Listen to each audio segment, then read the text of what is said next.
We have a match, Brian. Is it true you have agreed to terms with BenTheBettor on a head-to-head DFS match? It is true. The rumors are true. Let's for maybe people who aren't familiar with how this all materialized, I believe this all started with BenTheBettor putting out a tweet saying that GPPs and DFS is dumb because anyone can win if they have 150 lineups. Would you say that's the gist of it? That's the gist of it. I don't think there's much more than that. Yeah. And was there any, like, I didn't go through his timeline to see, was he having an argument with someone ahead of time about this? I think so. Yeah. I wasn't really going through it either.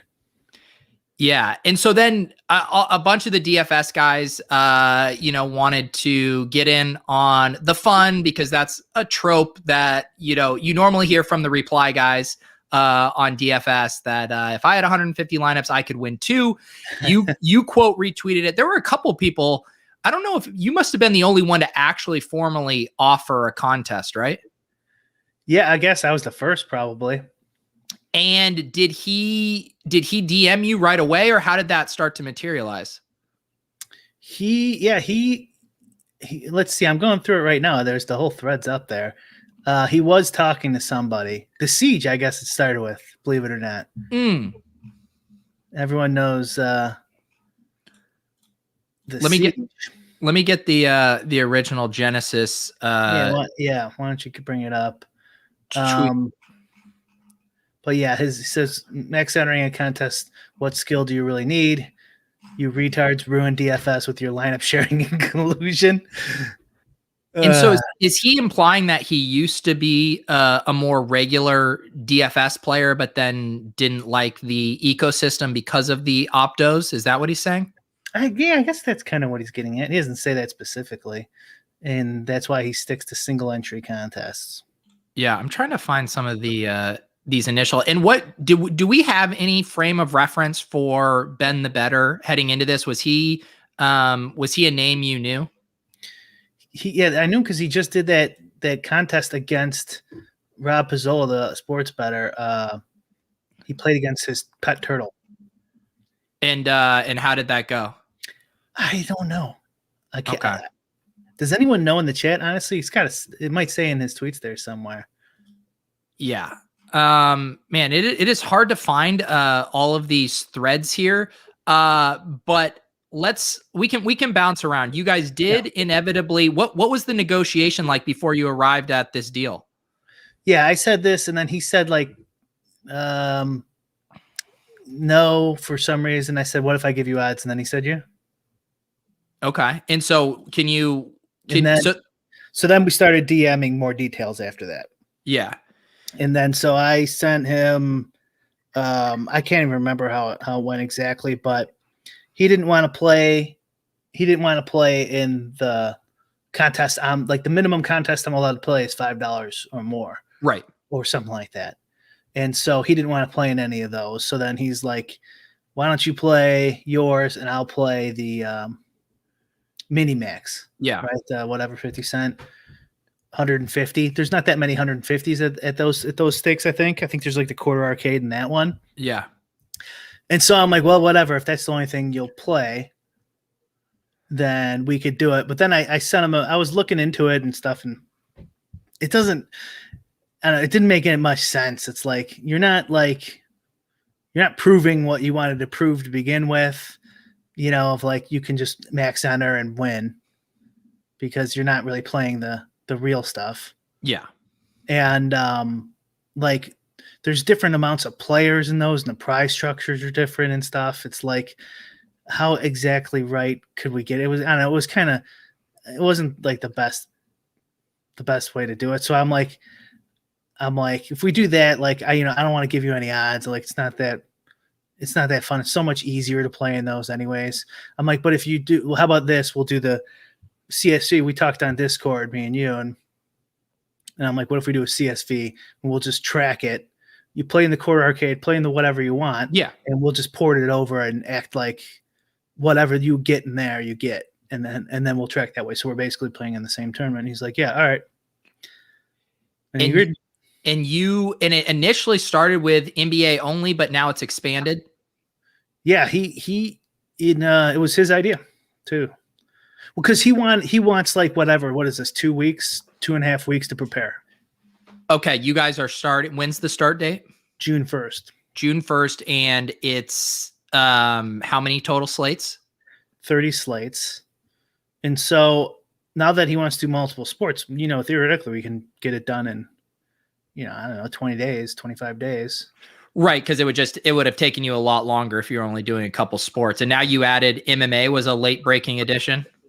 Yeah. So originally it was he just wanted to do NBA, but then he told me he was betting tennis that night. I'm like, they have tennis DFS. I'll do that too. So he said okay. And then when he wanted the extra 2 weeks or whatever, I'm like, the NBA season's going to be over. Like, there's not enough games left. He's like, let's just add MLB then. I'm like, okay, fine. I mean, that's fine with me. And then someone commented in the chat in Twitter, like, you guys should play MMA. And he's like, okay. And then Rosalind from Osmo goes, now you guys should add PGA. I'm like, okay, I'll add PGA too. But he hasn't responded to that one yet. So I don't think we're adding PGA. Okay. And what was the final odds that you gave him that he agreed to? Plus 175. And did you lead with that and he accepted, or was there a haggling on that? No, I led with that and he accepted. Okay. And can you say how much you put down with him? We're still talking about the exact amount. He's Okay. trying to get like backers and stuff. Backers. Okay. And have you gotten anyone interested in side action yet? No bites yet. Yeah, I mean, just from public sentiment on Twitter and Discord, it seems like it's going to be hard for you to get side action. Yeah, probably. We'll see. I don't know. I think people are giving me a little too much credit. Like if let's just say it was all random, like then it would be 50-50, right? Because it's just a coin flip. Like you have to admit in 30 slates, there's randomness here, right? Mm-hmm. Like I've lost a month straight. And it's also ROI. It's similar to the EM2 Osmo one, right? Where if one of them binks one, like the contest is almost over. Yeah, and I threw another bet at him too, which would just be, can he beat plus EV at all? We haven't figured that out yet. He actually hasn't even responded, I don't think yet. But which one? What do you think is a higher likelihood of happening? Him being plus EV altogether, or him beating you? I don't know. Yeah. We haven't come to odds yet, Pete. I know you got it. No, I'm giving you a chance to play it up here. Act a little bit, Brian. They're both. He's a huge favorite in both of them. I mean, like 170. So another funny thing about this whole thing is this all came from him saying, anyone with an optimizer, anyone with 150 lineups can be successful. Of course, naturally, you have to assume he's going to use someone's projections, someone's optimizer, just like everyone has access to. But on top of this, he's requested to have a DFS coach. Is that correct? That's right. Yeah. What are the stipulations? Because I did see a lot of people asking, how are you going to enforce him not just using this pros lineups? It's really just on the honor code. There's not much I can do. Yeah. I mean, obviously, I doubt he wants to get caught, like it ruined his reputation. I don't know. Honestly, I don't know a ton about him, but it's also illegal. I mean, on the sites to do that. So whoever the pro is risking their account. If they're a pro, why would they do that? And then like I like it to like we'll do like before we finish. I want to know like who the pro is too. I was just going to ask that. I assume that's part of it. Like that has to be announced because then you could easily check if they're running a 150 set. You could find out what's going on with that. And plus, just for all the side bets and stuff, like the people would want to know. And like there's like a book that wants to do a line on us and put it on their sports book. Yeah, but they haven't figured it out yet. So like I'm assuming they would want to know too. So hypothetically, if you didn't get any side action at this price, the posted price with Ben, would you move the odds at all for side action? Never. Maybe. Well, the thing for you is like, you're not doing anything different with this bet than you otherwise would, right? Or is there maybe some sport you might be playing that you wouldn't otherwise play? No. I'll play any of them, but I might concentrate a little more depending how big these bets get. But that's pretty much it. I guess if like I got down, I might take some, I don't know, crazy shots or something. I don't even know. I'm playing first every time anyway, so yeah. I don't really know what I could do to change up your just normal strategy. Yeah. And I mean, like you said, I mean, if you're max entering one of these, like the amount of volume you're going to have and even a $10, thing, like, I don't know how much money your guys' bet is going to be, but like it would have to be a decent amount to incentivize you to play differently than you normally would. Yeah. Yeah. I mean, I guess, and here's the other thing too, you have to enter 150, right? So like, let's say I build up a lead. I mean, you can't like really play it safe in DFS 150. I mean, you can maybe a little bit. I could just go a little chalkier, but I mean, you could still, if you go chalky and you don't diversify, you could probably, the best would probably just be like as diversified and chalky as you can be at the end. Yeah. And that's still not guaranteeing anything though. Right. Yeah, that just seems like a weird spot. Like if the action you guys get down is, I mean, I don't even know what the ballpark is, but if you're only betting like $1,000 side bet and you're having like, 1,500 or, whatever these max amount you're putting in there, like it doesn't seem like, it almost is just like a byproduct, a little fun little thing on the side, not something you'd actually be tailoring your play to. Yeah, if he doesn't get any backers or I can't get any money down with any books or no one wants the side bet, then what am I going to do? Yeah. Yeah, that's interesting. And do you have you gotten any hints about who the coach might be? There was a little back and forth with Empire Maker today, but it seemed like that was a false flag. Yeah, Empire Maker and one other guy, I think it was Sahir or something like that. His Twitter, I know his Twitter handle, but not what his DFS name is. Okay. But he had some binks he was saying, and I guess he was trying to coach him up a little bit. But those are the only two. Oh, and one other, I don't know if he wanted it announced that he was talking to, so I won't say who it was, but I didn't recognize the name. Okay. Anyways, so yeah, Empire Maker said Empire Maker kind of shot him down. And I'm like, I wonder if there's a little head fake, and then he's going to try to slide into my DMs through a proxy and get some side bet action or something.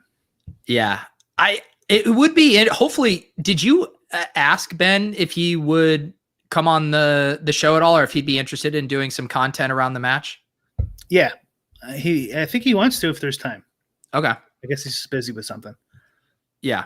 Well, I mean, we got some time. Now we got some time too, so maybe we can. Yeah, I think that would definitely be a nice thing because I would like him. I think it would be good for him to kind of expand on where this was coming from, where he thinks that, DFS has been ruined, and just kind of getting in his mindset, because I do think the whole thing of working with a pro kind of like undercuts his whole premise. Right. Yeah. It does. Like if 150 max, and like, let's say he believes me that I don't collude, which I don't, and there's plenty of record on it that he can find out. Like, so I don't collude, and it's just him versus me, you know, as far as ROI. So if other people are colluding, we're both affected the same way. So it shouldn't matter. and you enter 150, and you should win. I mean, it's the same old song we've heard for how many years now. Right. I mean, I feel like the spirit of the bet, like if I challenged you to this bet, it would be like, I'm just going to use Osmos projections and I'm going to run the 150 set and do whatever special sauce I think I can. But like for him, it seems like he should just have his projection source that he trusts, the optimizer he likes, and then do his thing to prove that it is just a crapshoot once you have 150 lineups. He says he does prop bets too, so he should have projections. Easily turn those into DFS projections. I do.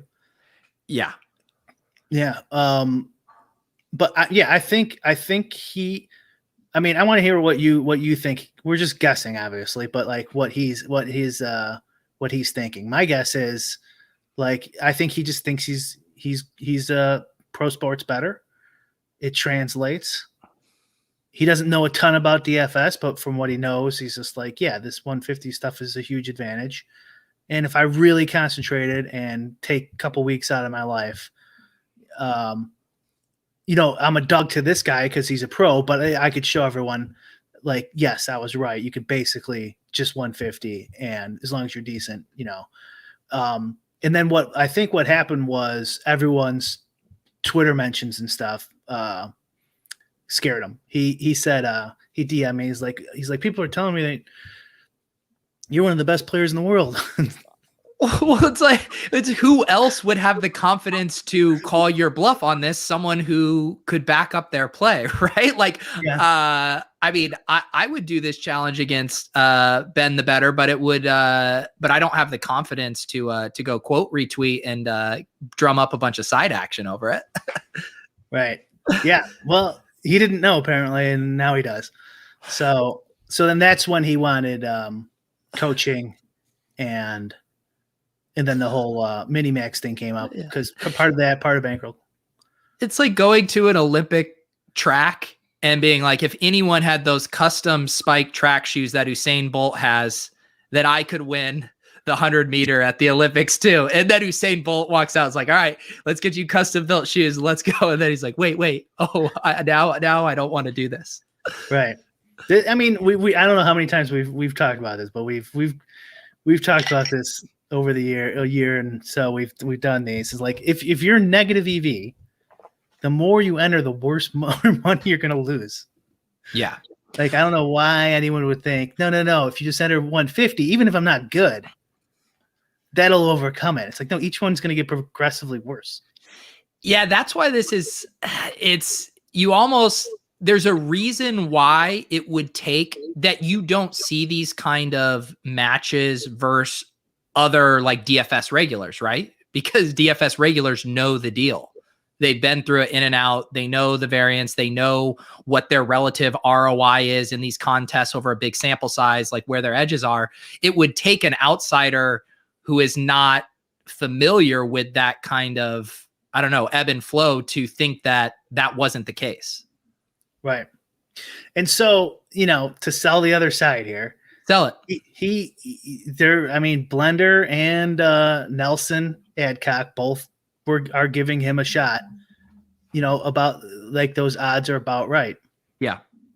So, I'm not the only one. Like here's Blender's tweet. The line, the implied odds are him winning less than 36% of the time, and Jordan saying he thinks he actually would win more than 36% of the time. Yeah.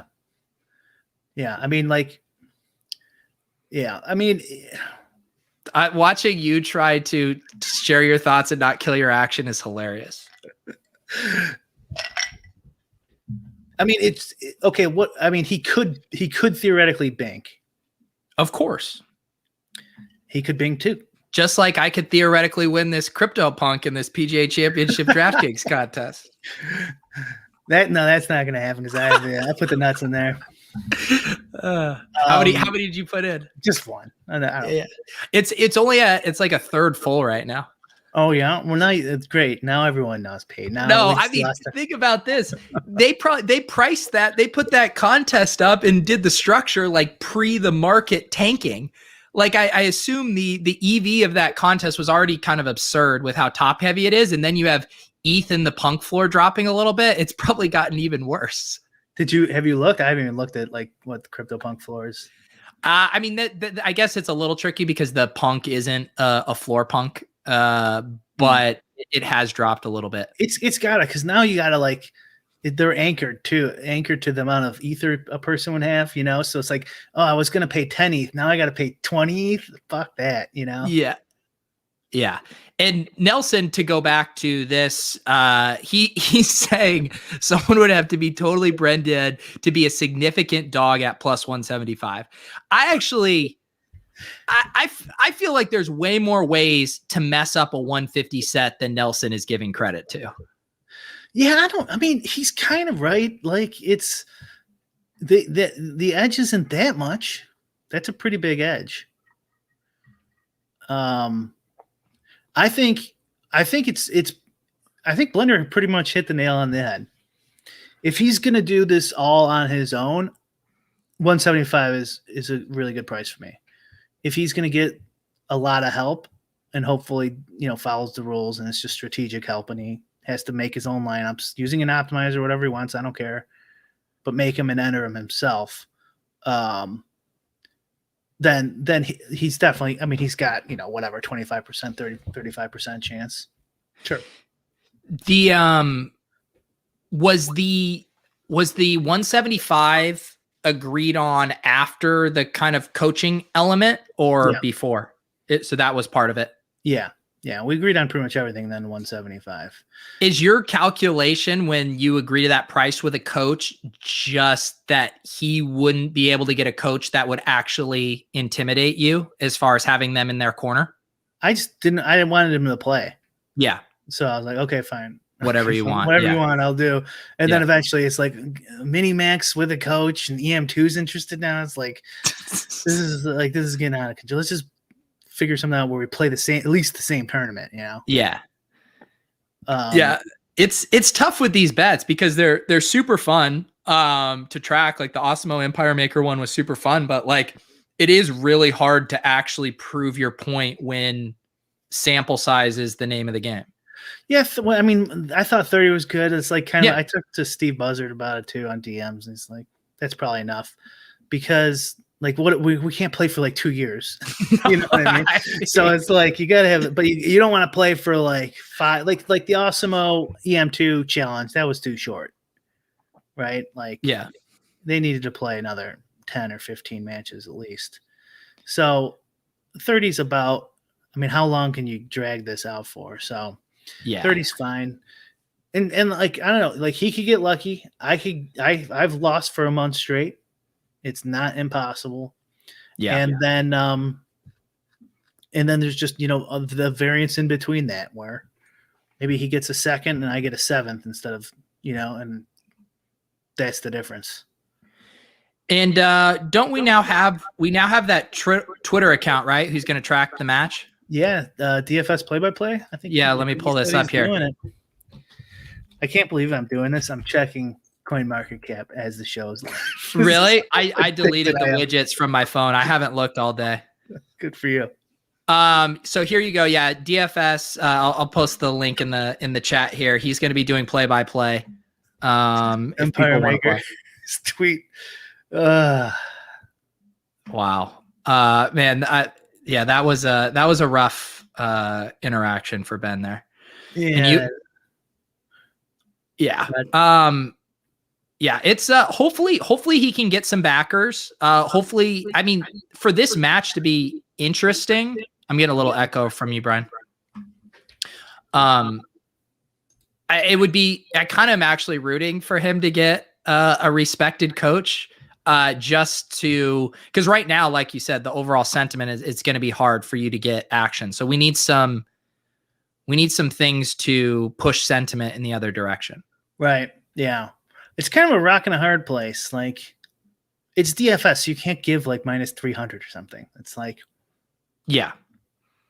it's not like we're running laps or something. Well, not that I would win that, but I do think one nice thing for actually determining the skill game aspect of it is the fact that you guys are playing a bunch of different sports, because there's still like sport level nuances across those 150. Like, it's not like all of them are golf, which I personally like would not want to have for all the marbles head to head. Who's the better 150 max on golf? Like, that seems like a nightmare, but you smooth it out over some of these other sports that actually require a little more heft.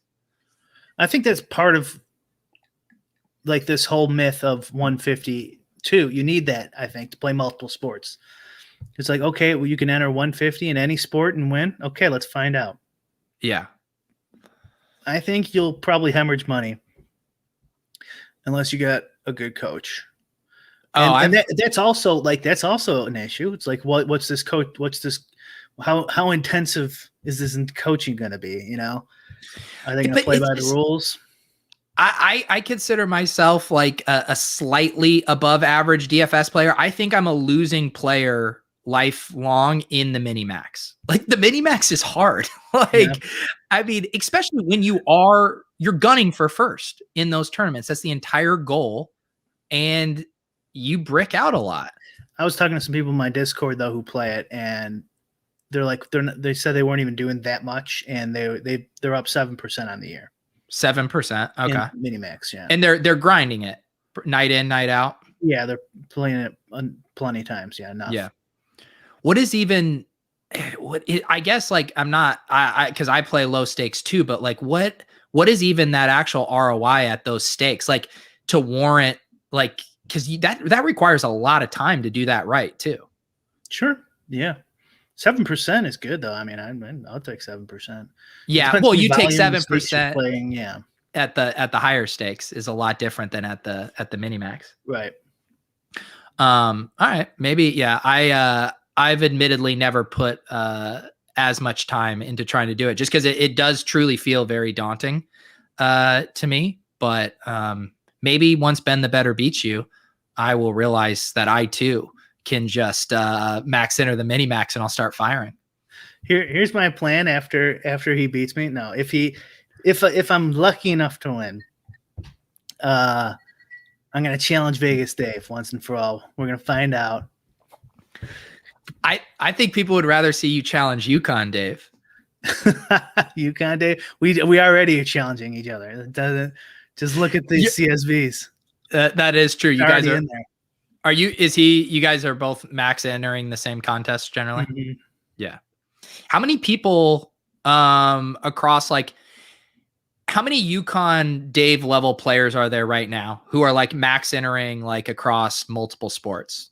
Like, we don't know how good UConn Dave is just yet, but you need more than 30 slates. I don't know, like there's usually like 30, I think 150 maxers in between, like, I don't know, I want to say 30 and 50 maybe. Yeah. It depends on the sport and the day. Like on the weekends, sometimes there's a lot less. Not as many as you'd think. They had a $5 MLB yesterday or whatever, another couple days ago, which is kind of low for the main GPP, and that had a lot more 150 maxers, guys taking shots. Yeah. Eric wants you to challenge Vegas Dave so we can get him on the show. Yeah. Everything's a content play. It's just, who can we get on the show? I actually love this. If Whistles joined the dark side, he was so upset by your line of questioning on the show that he goes into BenTheBettors. I mean, talk about a made-for-TV DFS movie. BenTheBettor and UConn Dave. Yeah. With how open he was about his process, I think there's like a 0% chance of that happening. Somebody do the challenge if I could get David Kitchen as my coach. No dice, even money. Yeah, well, somebody said in my Discord that BenTheBettor was just Whistle Goes Woo's burner account. Yeah, that would be just the longest con. It was like we were already amazed at everything that UConn Dave was pulling off with a family and a professor and max entering this, and he has also been building up this character on Twitter called BenTheBettor. I did see someone here because they referenced that he had played against that turtle. And someone said he lost to the turtle, which so he did lose. He lost. So I do think the way this works, if I understand the transitive property, is that if you lose to BenTheBettor, it means a turtle could beat you at DFS. I wouldn't doubt it. Someone said in my Discord or my YouTube that he also lost to a little girl. So did someone let their daughter pick or something? Are you concerned that these are generally the types of people he's challenging to these contests, Brian? Turtles, little girls, BRIC75? Well, people should take my bet, take my side then, right? It's true. It's true. He's comparing me with those. I will say, if we unpack this a little bit from a motivation standpoint here, he does seem very willing to engage in these challenges, even when it doesn't seem like he might have as big of an edge as he thinks. Do we think this is a content play for BenTheBettor? Probably. This is what I wanted you to answer, honestly, because like I told you, I think I'm always wrong about these things, but like I was thinking like he just thinks he's good. Like some guys just think they know a lot about sports or something. Yeah, he does props, so you'd think he prices those himself. I mean, that's what I would think, but what do you think? We're back into the territory of, does he have his own projection models for these stuff? And motivation for all this.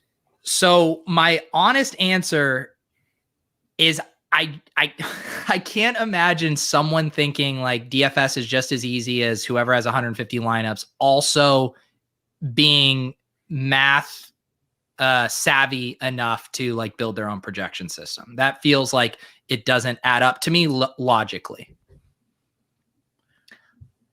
We also don't know, like, if you told me, if we knew for a fact he is a winning bettor, but like, it seems whenever, I mean, I haven't even, doesn't he have his record in his bio? Have we even looked at this? I think he does. Yeah. And he has a Patreon. Are you going to subscribe for intel? Maybe I will. How much is it? Let's see here. And just for record too, I did offer that I would prop bet too, if he wanted to do both. Yeah. So this doesn't look good so far for 2021. It's running cold.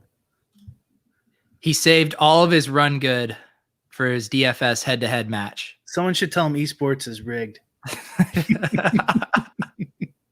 Oh yeah, he has no idea what's going on with this. Yeah, maybe so I don't update it yet. I mean, this is a rough. I do kind of understand how a turtle could win flipping coins here. All right.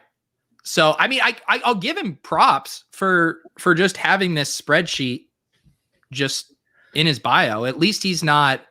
It doesn't seem like he's going cash out king style. You know, it's a little more transparent.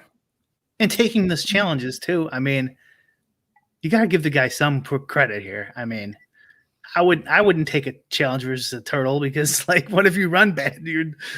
Well, that's what's my thing about a content play is like, at least with you, right?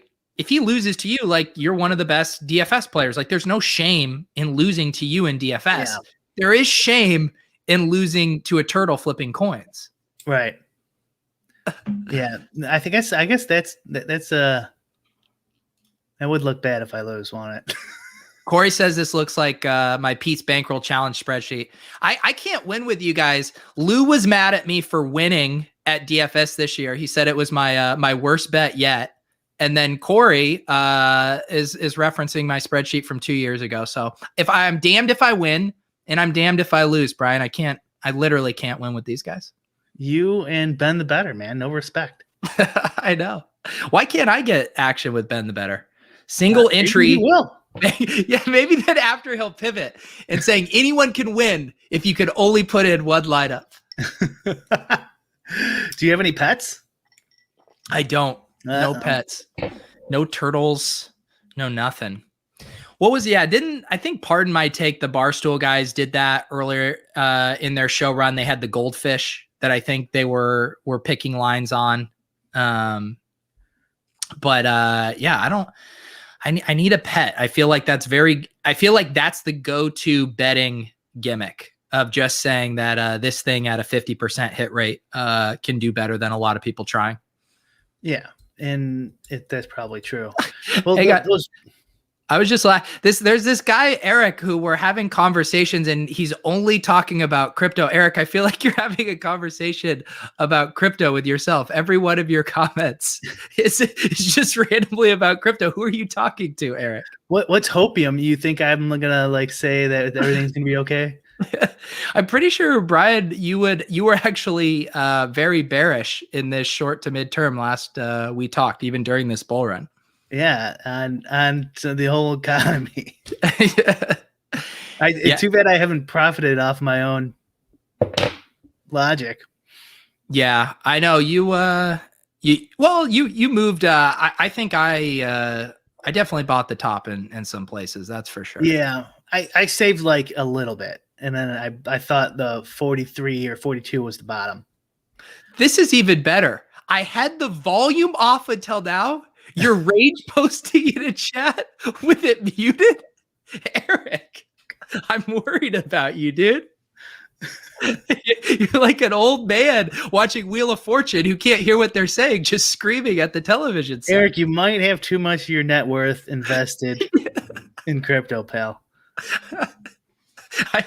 I want to try that. I feel like that would be a good bit of just being a commenter on a show while just having it muted. No context whatsoever. Eric, we can tell. Yeah. It's been rough out there. I completely what? You got the volume off, just rage tilt chatting at us. The thing, like, why us? I can't trust me. Like, I understand watching sports like muted, you're just watching hockey, but like it makes complete sense. I really don't know what you're getting out of this show. I feel like we need to dance for him now, or just some kind of kinetic energy for the people watching on mute. If I could do that, I would have stopped the would have rain danced that drop, the dip at about 45K. I feel like maybe we need to like change up our backgrounds a little bit, just something here to make it a little more fun for the people watching on mute. Man, I'm so shook by that. I now, every time I'm going to be like, for those of you guys watching at home, for those of you guys watching on your phones, for those of you guys watching on mute, hi. Oh my goodness. I mean, maybe you just do that and then you listen back later. Like you don't have time. So you're just like, I wanted to talk about this. And then you hang up and leave. So I just wanted to get that question in. Yeah. AK is working on his lip reading and I get to just think what you say I want. That's another good way to do it. Maybe, Eric, I'm going to say the crypto markets are going to rebound, but I'm just going to mouth it for you here. All right. Wow. There you go, Eric. That one was for you, buddy. Right. What if he never turned it on? He's like, yeah, I'm listening on me. I still haven't turned it on. No, he heard. All right. Frank wants us to talk a little PGA here. I absolutely have to remember to submit my punk lineup, and I haven't done anything. But I've heard it's easy to run a 150 set. Maybe I just pick the best one. Just run a 150, throw them all in there. Have you run punk? Have you run your stuff? I did. Yeah. Anything interesting? Well, it's a milli maker. So my lineups, if anyone out there is reviewing them afterwards, it's for a milli maker. So keep that in mind. So I have some garbage golfers in here and under the cap, all sorts of good stuff like that. Who's the chalk this week? Hovland and Answer. Okay. And are you good chalk or bad chalk? So like my highest owned player is Answer, but at 25% only. So It's really spread out. Okay. And my pool's a little wider than normal. I have like 78 players used, maybe less than that, like 75. Probably 65 is a little better than that. I like to keep it like under what is like what a reasonable cut number would be. So there's 65 plus ties normally. And, just try to get as many golfers as you can through the cut.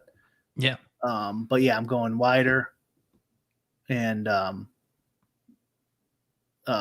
really diversified with some of the long shots. Yeah. Who do you like up top? I'm just looking at win percentage. What? John Rahm, JT, So Shoffley. I'm under on all the pricey guys Mm. and over in the like second tier. Okay, so the Hovland, Webb Simpson, Berger. Yeah, but starting there, I'm starting to go over. So Cantlay. Okay. And then I'm like even or over with all those other guys. Gotcha. Finau, Scheffler, Fitzpatrick. Fitzpatrick missed the cut last week as chalk. In previous years, that should drop the ownership by a point or two at least. But nowadays, everyone's getting so good, it probably will stay about where it's supposed to. Yeah.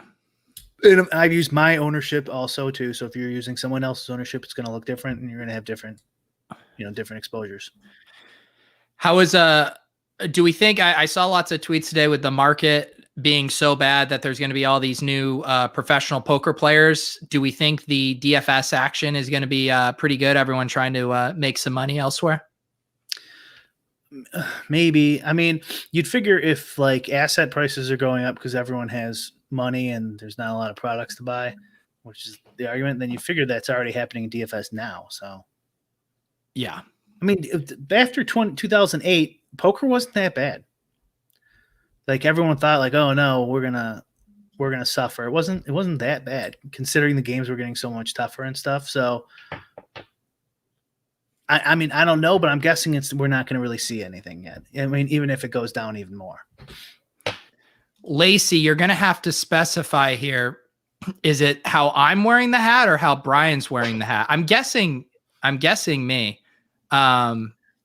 Lacey, thank you for watching. I don't think we ever have females watching, although we do sometimes have dudes on their girlfriend and wives' burners commenting on there. So, I mean, I hate to miscategorize you as a non-Lulz fan, but regardless, welcome to the show. Yeah, for some reason, I doubt that's Lacey. This is for you, the rest of the show, Lacey.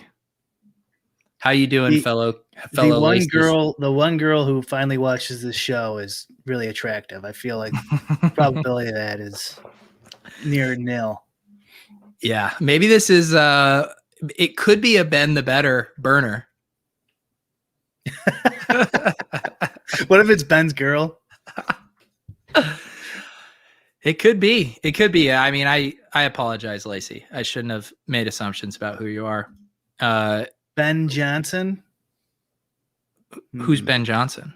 I don't know. We don't know his last name. I was looking for a photo of him for the thumbnail, and all I could find was his Twitter avatar. That was the only stuff I could find out there. Yeah, based on his Twitter avatar, I was like, should I play this guy? Is this guy over 16 years old? Is this like child abuse? Because it just looks like a young person in the avatar. Yeah. Man, I do again, like it's such tough sledding for those guys that do like the Cash Out King style, building up your Twitter brand around prop bet picks. It seems truly miserable to do that. Yeah. Lacey here. I'm gonna guess. I'm gonna lay -300, dude. Okay. How can we, Lacey? If you have a Twitter, DM me. You can come on the show here. You can accept Brian's bet, and then come on the show. Bet somebody else.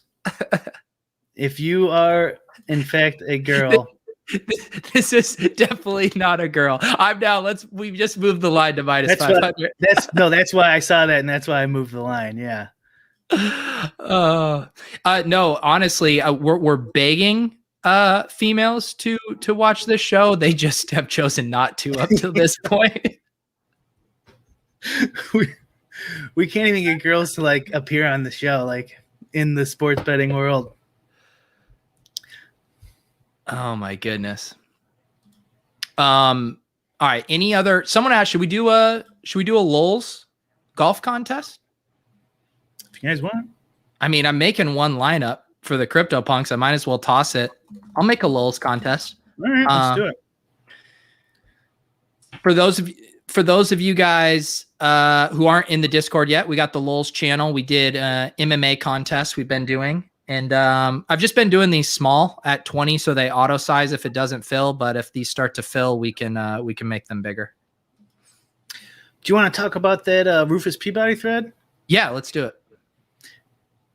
I mean, it's probably pointless too, but I thought this was an interesting comment that I kind of see differently than I probably would have 5 years ago. Oh, I actually did see this post, and I saw you making another historical example, and I was really worried it was get into dicey territory, but you stuck the landing. So go to click on Anthony's there, and then you could see the first one. Yeah, right there, yeah. Bettors are more honest with themselves and learn more quickly than academics. When being wrong costs you money, you can only be stubborn for so long. So this is just we're just having the skin in the game conversation.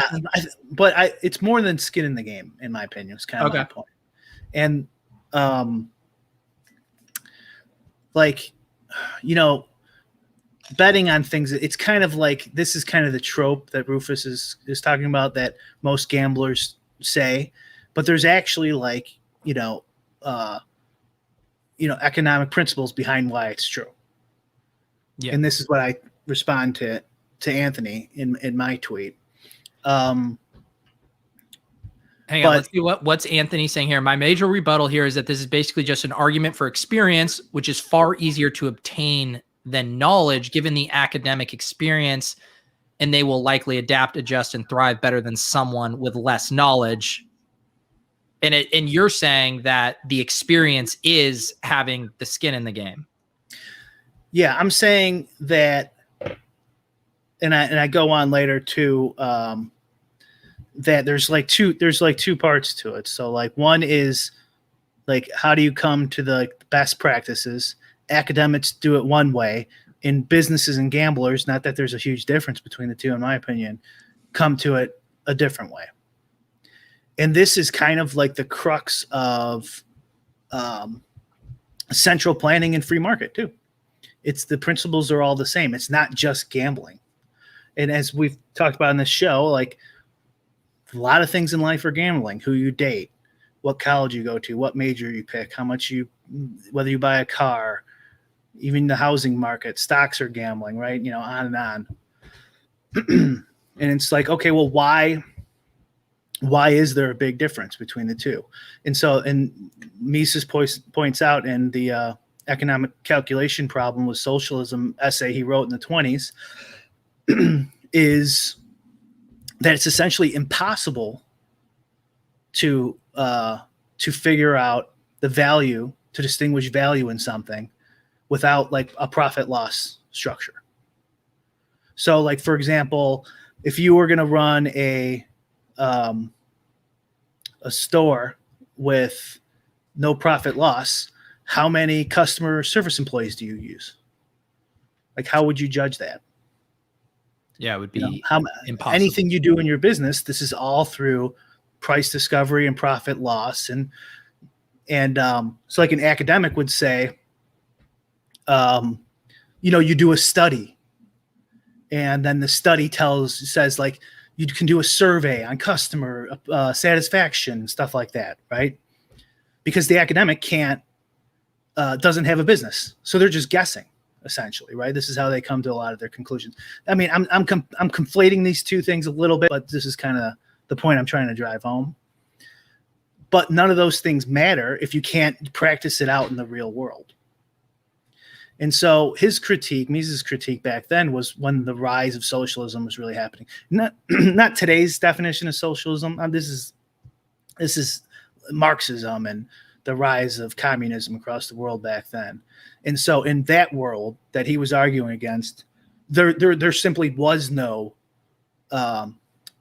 price structures. So like the Russian central planner, I can't remember his name. It starts with a B.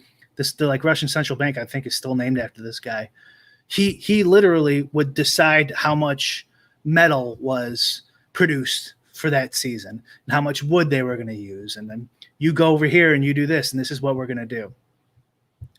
And that's not how value is distinguished in the world in any sort of successful manner, which of course, eventually they did collapse. So like, for example, like if you're building a high rise, you need sturdier metal. So you really will pay a premium for that. And then the next guy's building a house, for example. Well, he doesn't want to pay the premium. He could use wood. So there's different prices. The construction company might move closer to the lumber yard to save money. Then that changes the value of real estate. And all these interactions are how we decide and sort out value throughout society. Yeah. And this is what gambling is too. It's the same thing is figuring out value through profit and loss. You could, because if you just, and then I give an example here and a couple down. Oh no, actually it was in the first one you had there. It was Yukon Dave. He wrote an article on how to beat DFS, right? And academic article, and he couldn't win on it. And he had to gamble to figure it out and then change. And a year later or whatever, a year and a half later, he started winning. And that's actually probably the ultimate, right? Is if you had to pick one of two, obviously you would choose skin in the game, playing, being in the markets. I assume the best are people who are doing that and also studying and also looking. Well, that's what I said too, is like the academic, you could do anything they can do in theory, but you also have the market, profit, loss, etc. But it's not, like I'm saying, it's not skin in the game. Like that's the old way I would think. It's like, seriously, how would you determine how many customer service employees you have if you didn't have profit and loss? Like this isn't skin in the game.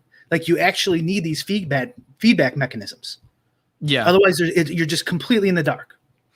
And the whole thing can fall apart. I think it still is skin in the game, right? Because if you're running that business, you are having to pay these employees. You're having to pay for your inventory to try to run your business. I guess, but like you could theoretically be a nonprofit, or you could just be a manager there where your skin in the game is, you can get fired, but it's not as big as actually a gambler where it's their net worth. Yeah. You can't decide without you could have someone come in and look at your numbers for you, granted you could give them a bad review or something, so they'd still have a little skin in the game, but not like gamblers, not like, and let me rephrase that. I'll just grant it. You're right. There is skin in the game, but the way people are thinking about it is just like, yeah, skin in the game. You're a gambler. Great. Got it. Right. It's like, but no, you actually can't even do this stuff without profit and loss. It's a big deal. Like it's a big realization. Do you want to flesh out your whistle goes woo thing? Because I don't think he's understanding the point you were making about how it was the experience that led him to be successful. I don't know. He said this on our show. I'm not making assumptions. I don't think, right. He wrote a DFS article and he said he still uses some of them. Mm-hmm. Blusk, you can go watch our video. He says it all in there. Was it last week or 2 weeks ago? Whatever. 2 weeks. 2 weeks ago. Yeah.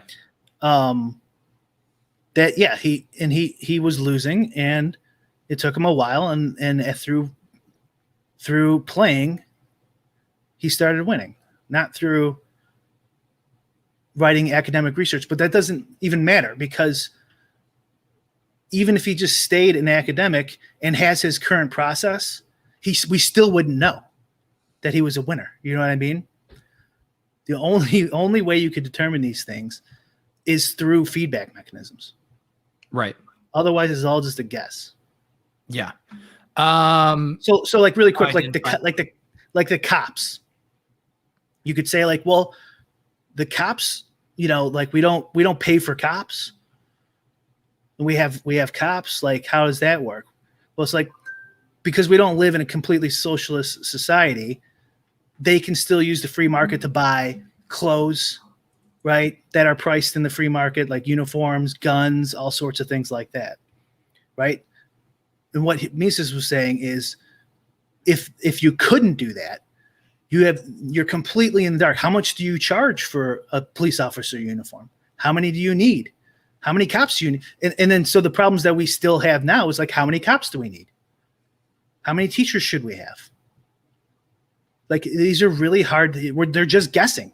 Yeah. And it's done through the political process. It's not done through price discovery and feedback mechanisms that the traditional markets would satisfy. Right.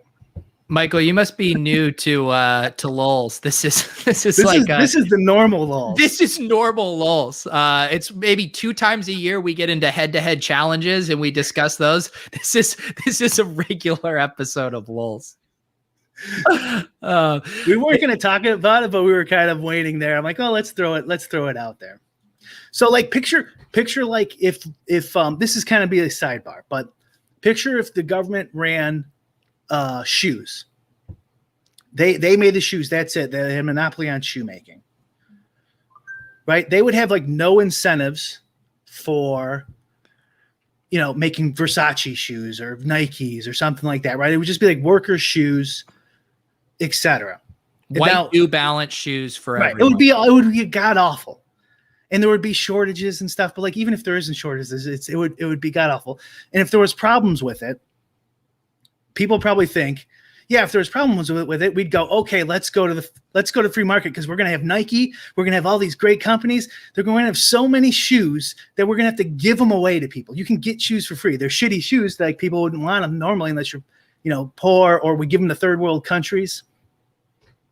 Right? No, what people would say is we have to give the government more money. They just need more money, and then the shoes will get better. Right? But really the problem is you're screwed because you have no feedback mechanism. You need people deciding that Peter Jennings wants 800 pairs of Nikes and this guy needs this. And then all through this process is why we have free fucking shoes. And you need shoes to survive, especially in Chicago and Boston in the winter, right? Like you can't just have no shoes.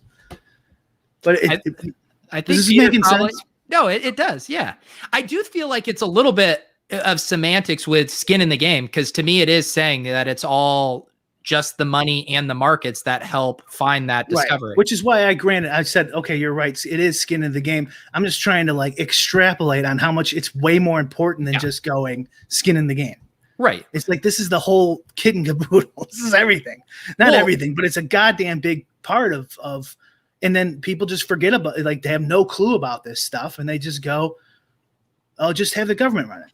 Well, that's what I mean. I take DFS, right? Like I could study DFS 2-3 hours a day, 4 hours a day, look at lineup rewind, look at exposures, read game theory, whatever. But if I wasn't playing, it would take me so long to get good versus just throwing it in, trial by fire, learning, tweaking, doing all of that stuff in tandem with playing. Like I can't imagine learning something like, same with or take something like golf. Imagine trying to learn, you could read every book in the world about golf, but until you're actually playing, how are you ever going to get good at it? Yeah, for sure. But I feel like those are kind of somewhat separate. Like it would be more like making golf clubs. And like, again, how would you know how many golf clubs to make? Right? With whatever the golf clubs are made of, how would you know how many resources to make throughout society? Yeah. Like there's no way to determine any of this stuff. Yeah. How did this get, what was Rufus's initial tweet? What started all this again? That academics versus gamblers. Okay. Gotcha. And that's what I'm saying, because the academic, and I'm not shitting on academics here. I'm just trying to make the point because this is what academics do. They then influence, or the government asks for their assistance because they're all guessing. They go, we have this new thing. We don't know what we're doing. What do you guys think we should do? Yeah. And they're like, well, based on this model, this will happen. Okay, let's try that. But it's generally through the political process is much worse than even that. Like it's not necessarily even that scientific, right? Yeah. But yeah, and the reason being, obviously this doesn't apply to everything. We're just talking economics here, but is because there's no feedback mechanism. Yeah. Well, yeah. So skin in the game, feedback mechanism. Look into it. There you go. And this is why when you challenge someone to head-to-head DFS that it can only be decided in the DFS arena where feedback mechanisms prevail. That's right. Any final words? Maybe next week we could get BenTheBettor on. I doubt it. He seems pretty busy. Okay. So what is next week? 25, 26, and then yeah, well, maybe we'll see. Well, I guess it's still then going to go on for probably a couple weeks after at least it starts. So maybe this is what you need to do, Brian. Can you sandbag at the start and then he'll feel comfortable coming on when he's up? Speaking of sandbagging, if BRIC75 starts sliding into people's DMs, taking BenTheBettor plus 175, big action. BRIC I 178. forgot to enter a lineup. I was at RBX88's house last night partying. Oh yeah, I want to get RBX88's thoughts on this. Maybe is he going to take BenTheBettor here? He hasn't even said anything to me. Too much sex. I don't think he man. knows it exists. Too much sex to weigh in on these. Way too busy. All right, guys. Thank you for watching. As always, we have our iTunes link down below. You can listen to it in podcast form. We are here every Wednesday. I will remind me to make a Lulz contest. Someone ping me in the Discord if I forget. Is there MMA this weekend? Yeah. Okay. Maybe we'll get an MMA one going. Been having lots of fun in the Discord with you guys. So for Brian Hooper, for BenTheBettor, I'm Peter Overzet. We'll see you guys next time.